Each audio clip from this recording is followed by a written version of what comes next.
Graça e paz, abençoados. Voltando aqui sobre o assunto, o espírito de adivinhação. Quem é? Parte 3. Nós vamos estar fechando esse entendimento desse vídeo, tá bom? Agora aqui na parte 3. Então, abençoados, como falamos nos vídeos anteriores sobre este assunto, existe muitas pessoas sendo enganadas por homens induzidos por demônios da carne, se dizendo ser de Deus. A palavra, como nós falamos, voltamos aqui a dizer, vamos lá no livro de Provérbios 19, né? Eu dei umas referências aqui, nós vamos poder ver agora com mais calma. Provérbios 19, para nós prosseguirmos. Provérbios 19, no verso 17. Provérbios 19, verso 2. Diz assim: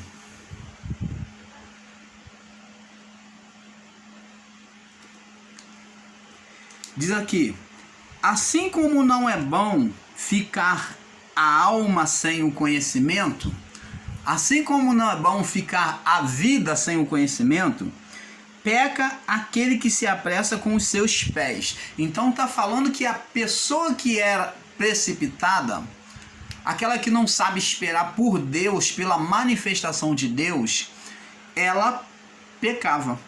Ela cometia um pecado, uma abominação. Ela iria ir contra Deus, porque não entendendo a palavra de Deus, ela iria ir contra Deus. Vamos agora no livro de Provérbios 18. Aqui do lado, anterior aí. 18, verso 17. Diz assim: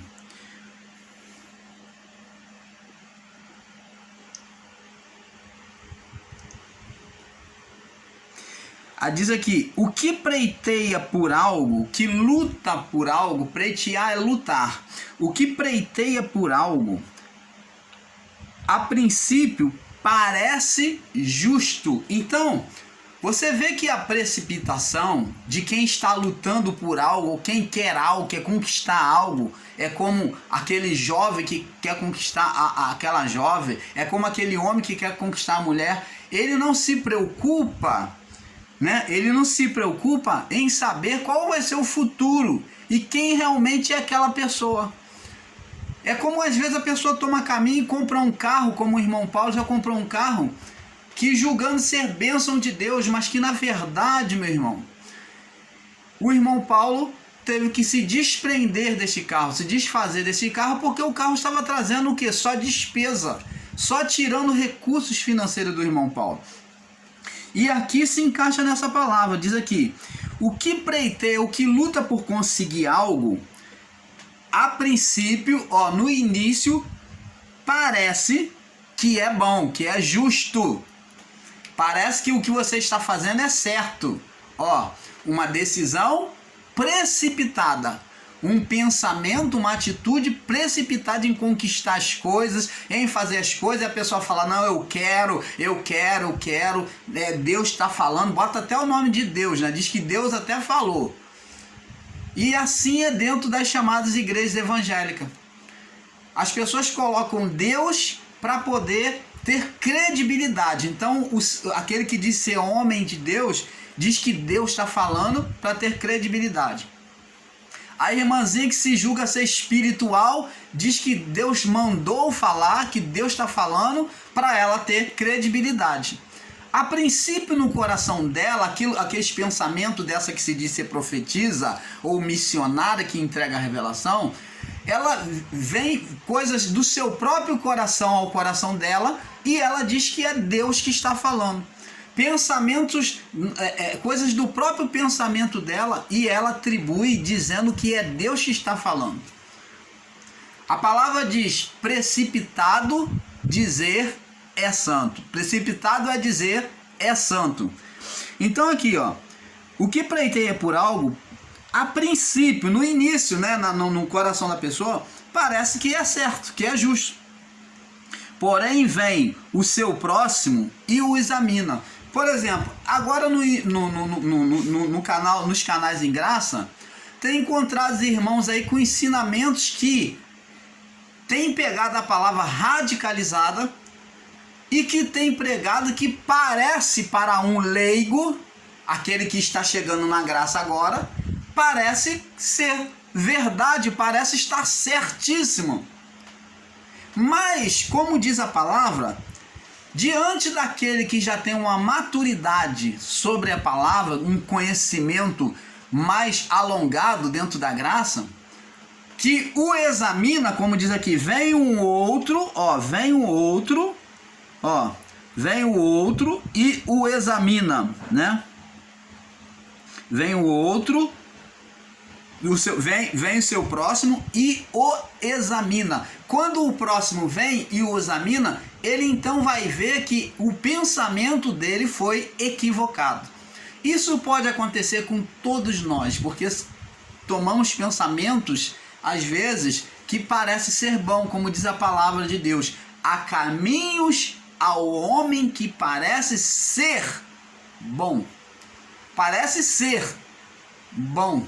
O homem tem toda a convicção no seu coração, na sua mente, de que ele está certo. Ele prega com absolutismo, ele ensina com absolutismo de verdade, como se ele estivesse certo, como dono da verdade. Tem pessoas que acham que é só a palavra dela que é verdade. Ela não aceita a opinião do irmão, ela não examina aqueles que estão mais abaixo dela no YouTube, mas ela é soberana no YouTube, ela quer ser soberana e ela considera-se verdadeira em tudo. Mas diz a palavra que até que vem o seu próximo e o examina. Há caminhos ao homem que parece ser bom, mas o seu fim, lá no final, depois, vai ver que são caminhos de morte. O fim não é o melhor. Então, abençoados, vamos ver agora outra referência dita aqui, que é em Provérbio 29. Já que estamos em Provérbio, vamos ver aqui. Provérbio 29. Provérbio 29. No capítulo, no versículo... Provérbio 29, no versículo 20. Provérbio 29, 20. Diz assim: tens visto um homem precipitado no falar? Está perguntando aqui, é uma pergunta. Interrogação. Tem visto um homem precipitado no falar? Você conhece um homem que é precipitado em falar as palavras?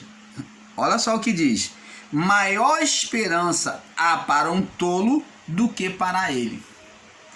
Então, às vezes até no ensinamento você está com aquela convicção e fica brigando com os outros.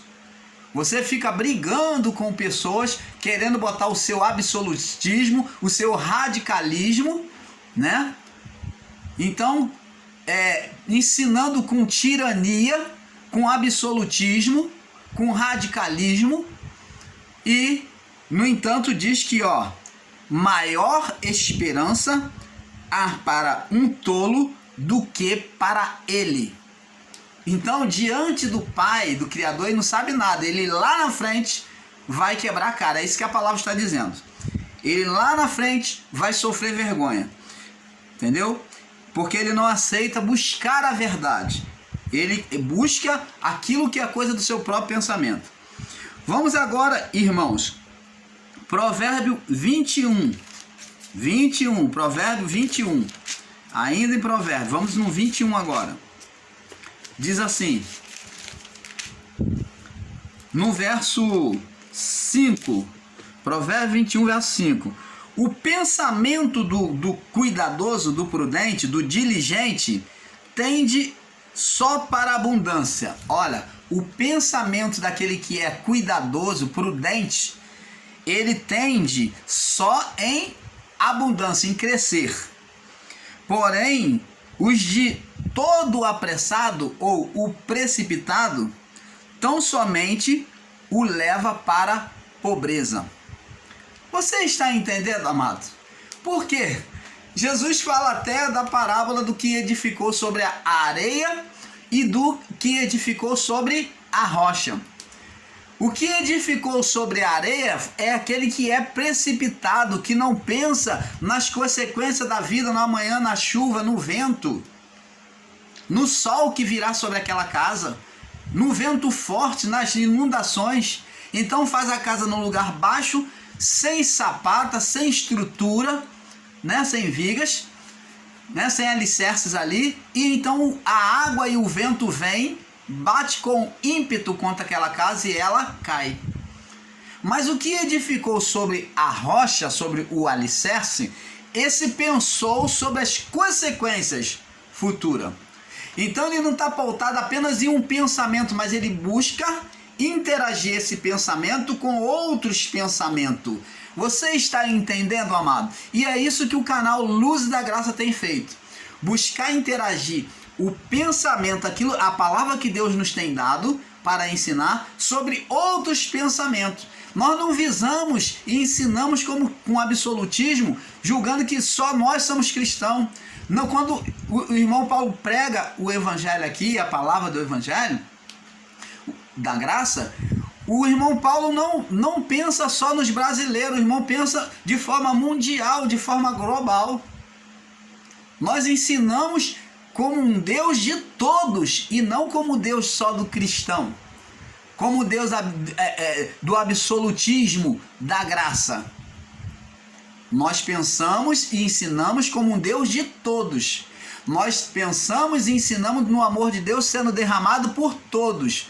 Nós pensamos e ensinamos que Deus, ele ama todos. Não existe eleitos e não eleitos. Isso foi para a época passado. E mesmo os eleitos foram eleitos à salvação por uma vida em Cristo. Se voltaram para Cristo. Aceitaram o evangelho. Não foi Deus que falou, você Pedro, você é eleito, você João, você não. Então esse ensino é totalmente equivocado, aonde você cria um Deus preconceituoso, um Deus malvado que cria bom e cria mal, um Deus que ele escolhe. E vai contra a palavra, porque a palavra diz que Deus não faz acepção de pessoas. Você está entendendo, amado? Então o canal Luz da Graça pensa dentro de um todo, sobre as consequências futuras, sobre o vento, sobre a chuva contra aquele ensino, aquela palavra.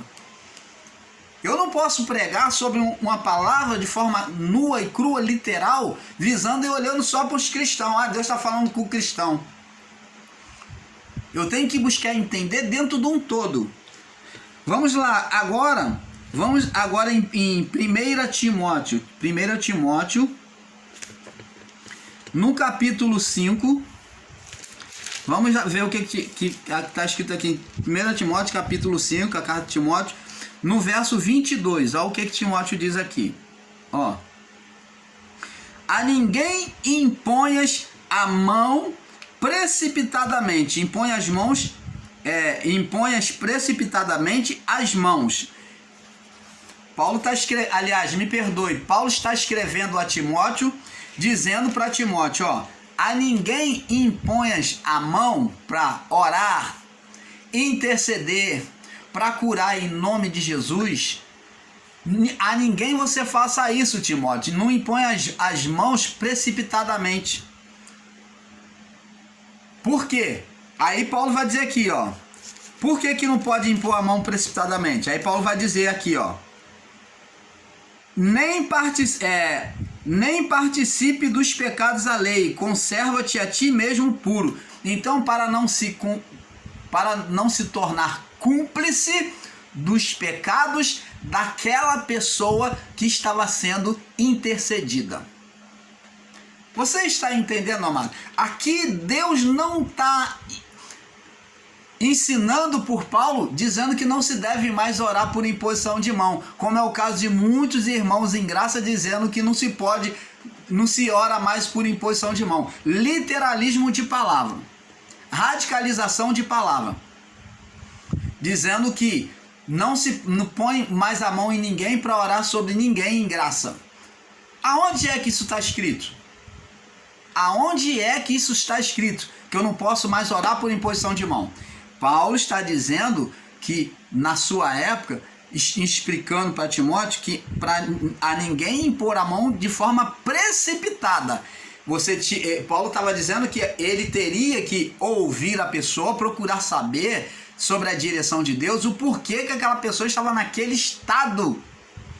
Porque muitos estavam vivendo na carnalidade, sem menor responsabilidade de uma vida com Deus, e quando a situação apertava, vinha para Deus pedir oração. Como é o caso de muitos hoje dentro das igrejas evangélicas, que acha que oração é como chuveiro, que você vai lá tomar banho, tira a sujeira e volta de novo, sujo para depois voltar de novo. Que o chamado pastor, que o pastor ele tem que orar a hora que você quer, que Deus vai atender a hora que você quer. É como chuveiro. E não é assim. Você está entendendo, amado? Então, é isso que Paulo está dizendo. Não se torna cúmplice, participante com aqueles que não querem compromisso com a palavra, com Deus. Não se torna cúmplice dos pecados dele. Não põe a mão precipitada sobre essas pessoas, não. Então, antes do irmão Paulo orar, o irmão Paulo deve conversar com a pessoa, procurar saber por que o estado daquela pessoa. O próprio Jesus, em alguns casos que vieram até ele, Jesus perguntou: até quando esse menino está assim? O jovem lunático. Jesus perguntou e o pai falou: olha, Senhor, uma hora ele é lançado no fogo, o espírito lança ele no fogo, outra hora lança ele na água e ele se desmaia. Então ele já está assim desde tal dia. Jesus procurou se informar até quando ele estava assim. Então Jesus, na hora de expulsar aquela legião, falou: qual é o teu nome?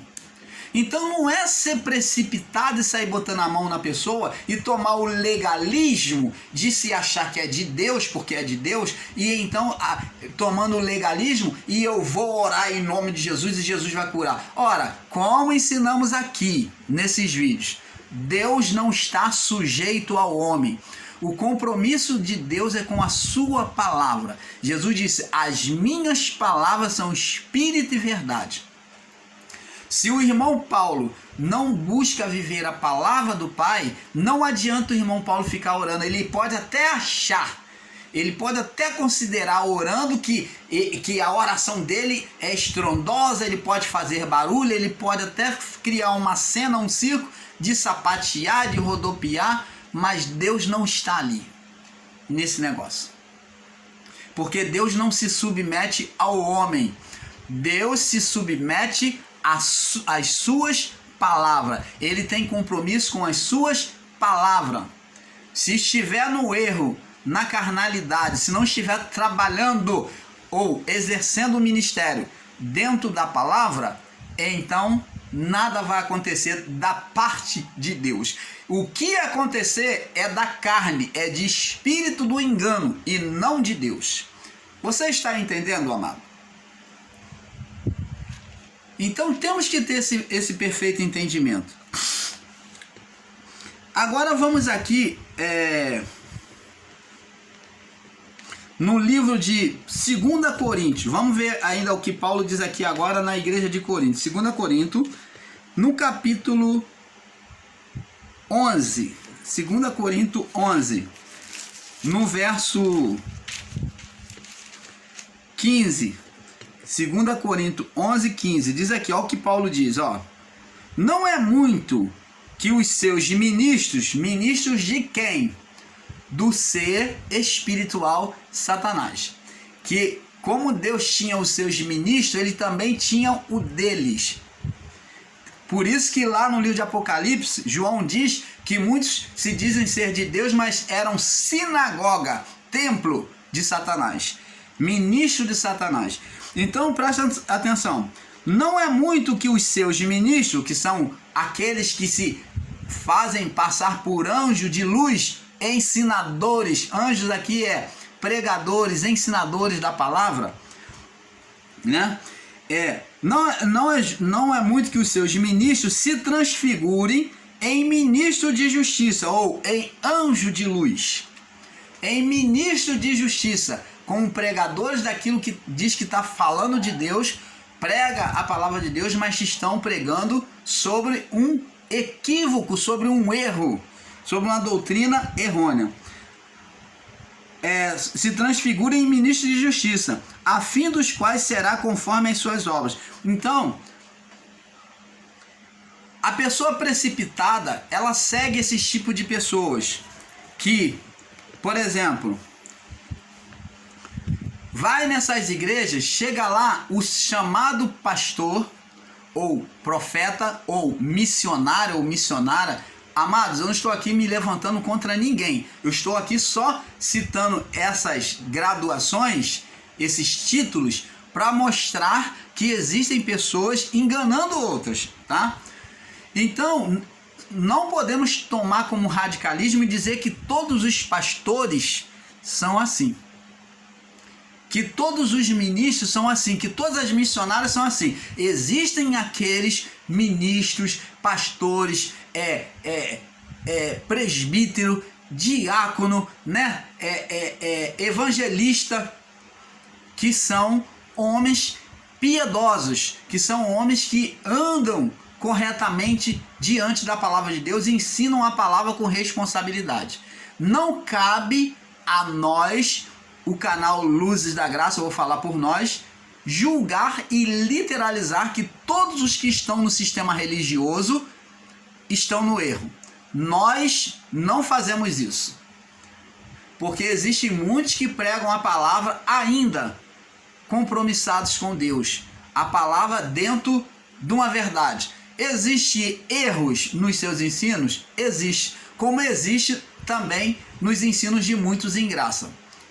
Muitos de nós em graça temos ensinado, às vezes erramos, e muitos têm persistido no erro, ensinando fora da palavra. Então, amados, existem muitos pastores que chegam lá e ele cria-se uma doutrina e diz que Deus falou e cospe na boca da pessoa para fazer a unção. Olha só, ação da carne. Deus não tem nada a ver com isso. Existem aqueles que deitam sobre a vida da pessoa. A pessoa cai no chão, aquele que vem assistir o culto, cai no chamado poder de Deus, porque isso aí é uma indução hipnótica, que as pessoas são hipnotizadas pelos cânticos, pelos batuques, e ela cai lá. Você observa, amado, que essas manifestações que eles dizem ser de poder, só se dá quando há batuque. Não se vê essa manifestação quando se está lendo a palavra de Deus.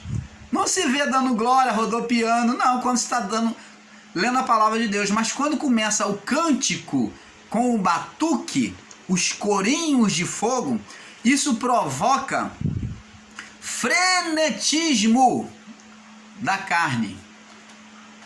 Isso acende a carne das pessoas que estão no culto e umas vão contagiando as outras. Até quem é novo, que chega lá que hoje considera estranho, daqui a um tempo vai acostumar como algo normal, a carne vai aceitar e por mais um tempo vai entrar no movimento do rodopio, do cai-cai. E nesse movimento, quando a pessoa cai no chão, o chamado pastor se deita sobre ela. Verdade. Eles usam a passagem lá, né? Que o profeta Elias deitou sobre o jovem para reviver, né? Reviver, porque não devemos usar a palavra ressuscitar, porque o único que ressuscitou foi Jesus. Né? Apesar de na escritura dizendo que Jesus ressuscitou Lázaro, Lázaro não ressuscitou. Esse cântico de Lázaro aí, que Lázaro ressuscitou, Lázaro não ressuscitou. Ninguém ressuscitou senão Cristo. Todos reviveram, receberam de novo o fôlego da vida e voltaram a viver. É como o médico. Você vai no médico, se a pessoa estiver morrendo, ela estiver morrendo, desacordada, desmaiada ou em coma, eles botam no respirador ou faz, quando ela está, o coração está parando de bater, faz eles chamam de ressuscitação, mas na verdade eles fazem reviver. É chamado de processo de ressuscitação, mas eles não estão ressuscitando, porque só se ressuscita o Espírito. E só Cristo ressuscitou. Só quem pode ressuscitar é Cristo, que fazer reviver o Espírito. Ele fez em nós a partir da cruz. Então, o processo de fazer reviver, que é trazer vida de novo ao corpo, ali Elias fez, deitou sobre o jovem. Então esses pastores imitam essa palavra e deitam hoje sobre a pessoa que está no chão, dizendo que está passando unção por ela. E abrem os braços, deitam sobre a pessoa, ou de costa, ou de bruço, de barriga para baixo, e outros sentam em cima da pessoa, da barriga da pessoa. Outros colocam a pessoa sobre uma cadeira e chutam a barriga. O ser humano, na sua loucura de religião, tem sido levado às mais humilhantes situações. Tem se deixado ser levado às mais humilhantes situações. Levando cuspe na boca, onde o chamado pastor cuspe na boca, deita em cima dela, senta em cima dela, quando ela está sobre o chão, bota ela sobre a cadeira e chuta a barriga dela, torce o seu braço, dá tapa, dá chute, faz comer grama, porque saem às portas da igreja e comem capim, como lá em Orlando, na igreja evangélica, lá em Orlando. Toda a membresia saindo portas afora e na unção comendo capim, dizendo, representando que são ovelhas. Na unção da ovelha, que foram comer capim. Olha que absurdo. E diz que cai no poder de Deus.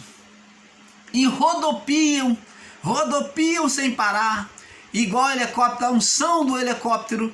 E assim vai, irmãos. Você vê a ignorância das pessoas a que tem levado elas. Isso tudo é espírito da carne, espírito do engano, sendo manifesto sobre os homens que não esperam a manifestação de Deus. Normalmente são ministérios que o homem de Deus ele quer se promover, são exaltados em si mesmos, eles querem dizer que são profetas.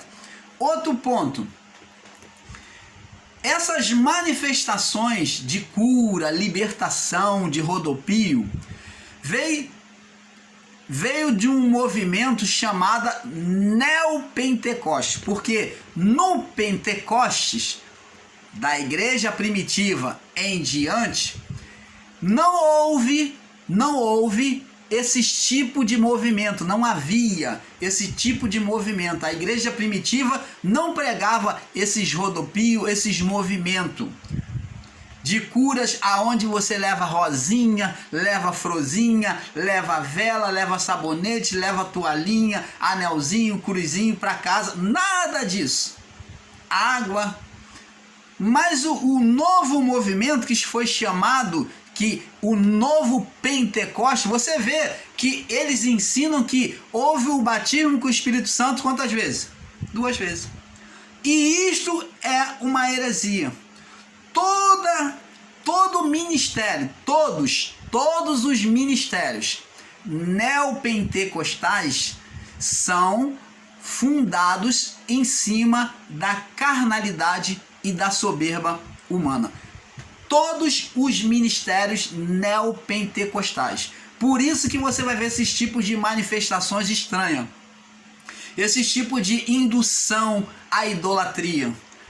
Esse tipo de manifestação do ocultismo, onde o pastor diz que você tem que fazer uma regressão espiritual e bota a mão no seu umbigo, manda você botar a mão no seu umbigo e você faz uma regressão espiritual que para tirar a macumba, a influência maligna do seu familiar. Isso tudo é feitiçaria, obras da carne. Você está entendendo, amado? Preste atenção, neopentecostalismo está dizendo, eles quando trouxeram essa doutrina do novo Pentecostes, inclusive existe, eu não vou citar nomes aqui, eu poderia citar nomes de vários homens famosos, né, que são aí chamados líderes considerados aí, que faz uma unção que joga o paletó e cai todo mundo. Ele dá um grito, ele estende a mão e cai todo mundo. E a pessoa rodopia e vira animal, anda de 4. Então, isso daí é um neopentecostalismo que foi trazido lá dos Estados Unidos com a igreja lá em Toronto. Lá no aeroporto de Toronto é que surgiu esse movimento do neopentecostalismo. Então, é o novo Pentecoste. Aí eu pergunto a você, houve 2 Pentecostes? Houve 2 derramamentos do Espírito Santo? A Bíblia fala sobre isso? Não. Isto é heresia. Isto são manifestações da carne, porque só houve um Pentecoste, só há um Espírito. Só há um Espírito. A palavra diz que o Senhor é o Espírito. Só existe um Senhor. E se está se pregando um novo Pentecoste, um novo Espírito, está pregando-se um outro Senhor. Então, amados e abençoados, vocês que estão debaixo desses ministérios neopentecostais, tomem muito cuidado, porque vocês podem estar sendo guiados por um outro Senhor, apesar de estar usando o nome de Jesus, mas sobre estado de condenação. Cristo retirou todos da condenação, mas esses ministérios trazem você de volta para a condenação sobre a vida da carne. No espírito, você não pode mais ter essa condenação, carregar. Mas sobre a vida do corpo, você traz condenação, porque você está exercendo dentro desses ministérios feitiçaria. Não dois espíritos. Houve um derramamento só do Espírito. Atos capítulo 2, o Pentecoste.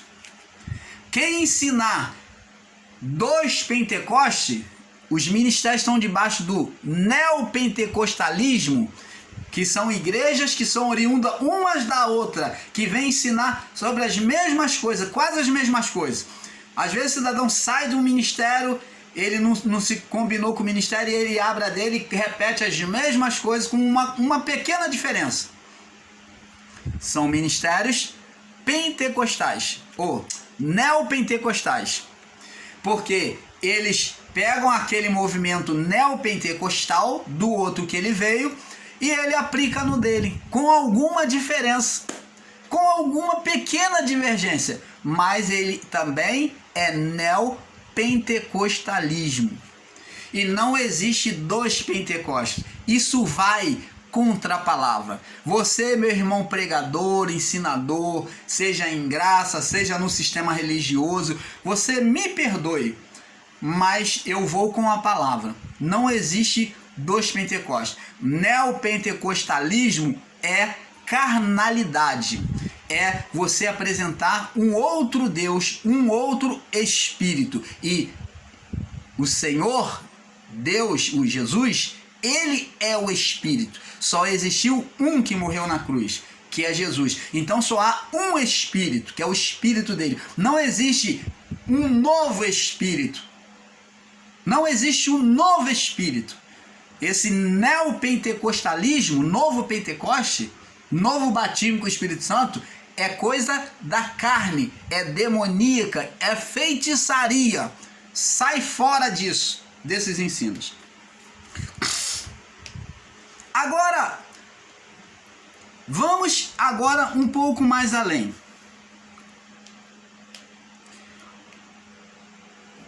O povo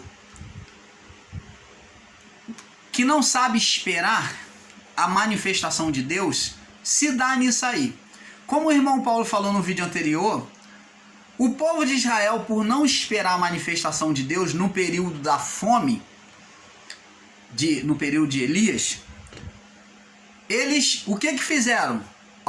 Por não esperar no período de Moisés, eles se tornaram idólatras, levantaram o ídolo. E o povo no período de Elias, por não esperar a manifestação de Deus, não crer que Deus estava com eles, apesar do Deus estar no redemoinho, de Deus estar sobre a nuvem, a coluna de nuvem, de Deus estar sobre a coluna de fogo à noite, mas ainda assim eram incrédulos. E o que aconteceu? Eles ficaram com o coração dividido, como havia fome, não souberam esperar, como diz a palavra lá do Salmo 40, esperei com paciência pelo Senhor, e ele se inclinou para mim. Vamos lá, no livro de Salmo 40. Salmo 40. Diz aqui. Salmo 40. Olha o que diz aqui, ó. Esperei com paciência no Senhor, ó, esperar a manifestação de Deus, do Senhor. E ele se inclinou para mim, ó, porque eu esperei. Chegou o momento que ele vai se voltar para mim. Então todo cristão tem que saber que uma hora, num determinado momento, Deus vai se voltar para ele. Lembra da parábola lá da viúva importuna? Não fará Deus justiça àqueles que clamam a ele de dia e de noite, ainda que pareça tardio, demorado para com eles? Aonde ela pediu o juiz, julga minha causa, o juiz injusto. E o juiz, não tema Deus, não tema ninguém, não vou julgar a causa dessa mulher chata, não. Mas ela, perturbando lá, batia na porta do juiz e falou, julga minha causa, julga minha causa. Então ele, vendo que ela importunava, ele falou, tá certo que eu não temo a Deus e a homem nenhum, eu faço o que eu quero, na hora que eu quero. Mas como essa mulher é chata, ela me importuna, eu julgarei a sua causa. Aí a parábola diz assim, não fará Deus justiça, faz uma comparação do juiz agora com a justiça de Deus. Se o humano, ele não pôde suportar, ele julgou, aí está dizendo, não fará Deus justiça também da mesma forma aos que clamam a ele de dia e de noite, ainda que pareça demorado, tardio, demorado para com eles? É verdade, amados. Muitas das vezes parece demorado a manifestação de Deus sobre a nossa vida. Mas temos que aprender a esperar confiantemente, como no Salmo 40. E ele se inclinou para mim e ouviu o meu clamor. Tirou-me de um lago horrível. Olha a condição que estava, né? E de um charco de lodo, e me pôs os pés sobre um lugar firme, sobre a rocha, e firmou os meus passos, e pôs um novo cântico na minha boca, um hino ao nosso Deus. Muitos verão, e temerão e confiarão no Senhor. Mas isto só acontece com aqueles que esperam a manifestação de Deus. Não agem segundo a carne. Quem age segundo a carne não verá a Deus. Primeira bem-aventurança que Jesus ensinou. Bem-aventurados os humildes de espírito. Os que ouvem a palavra e esperam a manifestação de Deus. Bem-aventurado, primeira bem-aventurança. Bem-aventurados os humildes de espírito, porque deles é o reino de Deus. Tem que ouvir a palavra e esperar a manifestação de Deus. Então ele vai colocar um novo cântico na sua boca, um hino ao nosso Deus. E então as pessoas verão e temerão, e a sua vida será de testemunha. Você vai testemunhar Deus na sua vida. E temerão, muitos vão ver a minha vida, vão temer, vão respeitar Deus e confiarão, se voltarão para o Senhor. Você está entendendo, amado? Então, abençoados, temos que confiar no Pai. Agora vamos falar aqui, então, o povo de Israel estava dividido em servir a Deus e a Baal.